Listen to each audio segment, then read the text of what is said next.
शेतकरी बांधवांनो नमस्कार, राम राम. मी Gajanan Dhumal, global agro agency, Tamsa road, Ardhapur. आज आपण आलो आहोत दिग्रस, तालुका कळमनुरी, जिल्हा हिंगोली या गावामध्ये. या केळीसाठी आपल्याकडून एक पंग भरणी दिली होती, तर नेमका काय फरक पडला जाणून घेऊया शेतकऱ्याकडून. राम राम. राम राम. आपलं नाव?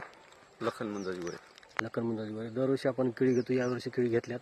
हो. तर आपल्याकडून याच्यासाठी काय काय आपण ट्रीटमेंट दिलं होतं आतापर्यंत? आपली पोंगा भरणी घेतली होती, त्यासाठी बोरान वगैरे घेतलं होतं. आणि दुसरं काय आपण खताचा डोस वगैरे? खताचा डोस एक घेतला ना.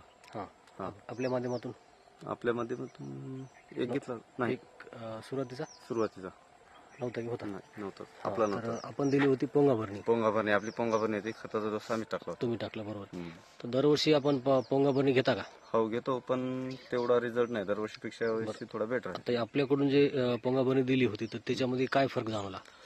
पानाची साईज वाढली आणि गॅपिंग पण पहिल्यापेक्षा बेटर वाढला आता दरवर्षीपेक्षा. त्याच्यावरची हिरवळ कशी आहे?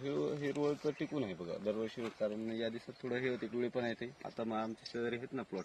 आता आपण पोंगा भरणी प्लस फवारणी देतो, तर नुसतं पोंगा भरणी करणं योग्य की नाही, फवारणी पोंगा पण भरणी प्लस फवारणी दोन्ही योग्य आहे? दोन्ही योग्य आहे. पोंगा भरणीपेक्षा पोंगा भरणी फवारणी केलं की शायनिंग पण टिकून राहते आणि गॅपिंग पण वाढते.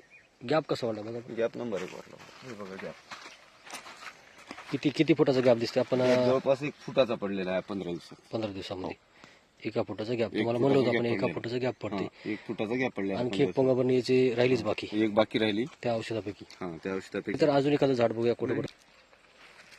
हे याच्यामध्ये कुठून गॅप पडलेला आहे? जवळपास इथं होते 15 दिवसात तिथलं ते इतकं गॅप आलेलं आहे. तर पोंगा भरणीनं म्हणजे करणं गरजेचं वाटते का तुम्हाला?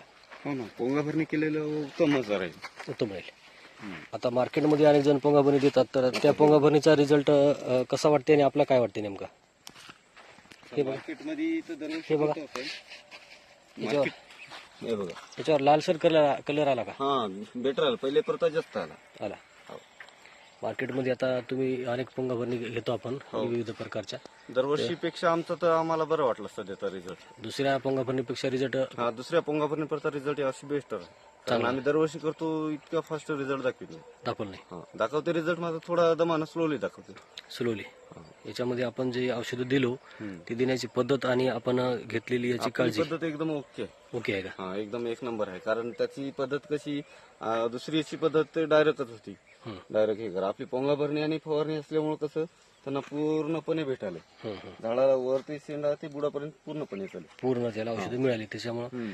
तर याच्यामध्ये बघा, आता आपण जे औषधं दिली होती त्यामध्ये बुरशीनाशकही देतो. आणि आपल्याच गावात एका व्यक्तीला औषध दिली असता केळीवर बुरशीनाशक देतात काय असं त्यानं प्रश्न मांडला. तर हे आपण ज्याला बुरशीनाशक दिल्यानंतर केळीवर काय रोनक दिसते बरं? याच्यात हिरवळ दिसते की काय दिसते? हा, हिरवळ पण वाटते ना. बुरशीनाशक दिल्यामुळे उलट फायदा आहे आपला. याची रोगराई? हा, रोगराईला प्रतिभाव होतच नाही. हा, कारण रोगराई लवकर यायचा चान्सच नाही. बरोबर आहे. कारण आता तुम्हाला दाखवतो आपल्या जवळचे प्लॉट बघा, रोगराई थायचं बरेच. याच्यावर पूर्णतः हिरवीगार कळ आलेली आहे. कुठल्याही पद्धतीचा ठिपके, करपा असे काही रोग जाणवत नाही. करपा नाही, ठिपकी नाही, कुठे तुम्हाला कवळं पान सगळं करपलेलं दिसणार नाही. एकत्रित आपण जे याला पोंगा भरणी दिलेली याचा रिझल्ट कसा वाटला? तुमचा नंबर 1 आहे, तुमचाच घेतलेला आहे रिझल्ट. पुन्हा आता त्यातल्या पुन्हा तुम्ही तरी लवकर घ्या म्हणले, ते अजून 8 दिवस लेट झालं. त्यामध्ये तुमचं समाधान कसं आहे? आमचं समाधान 1 नंबर आहे. बरं, जाता अनेक शेतकरी व्हिडिओ बघणार आहेत, तर शेतकऱ्याला ग्लोबल ॲग्रो एजन्सीच्या माध्यमातून जे आपण पीक पाहणी करून जे निगा देतो त्याबद्दल तुमचं काय सल्ला आहे? एकदा सल्ला घेऊन पहा ग्लोबल ॲग्रो एजन्सीचा. आम्ही तर घेतला, तुम्ही पण घ्या. नंबर 1 आहे. चालते. एकच द्या शेतकऱ्यांचा विकास. Global agro agency, Tamsa road, Ardhapur. अधिक माहितीसाठी 84 21 45 52 हा मोबाईल नंबर आहे. व्हिडिओ आवडल्यास लाईक, शेअर आणि कमेंट करा. धन्यवाद भाऊ.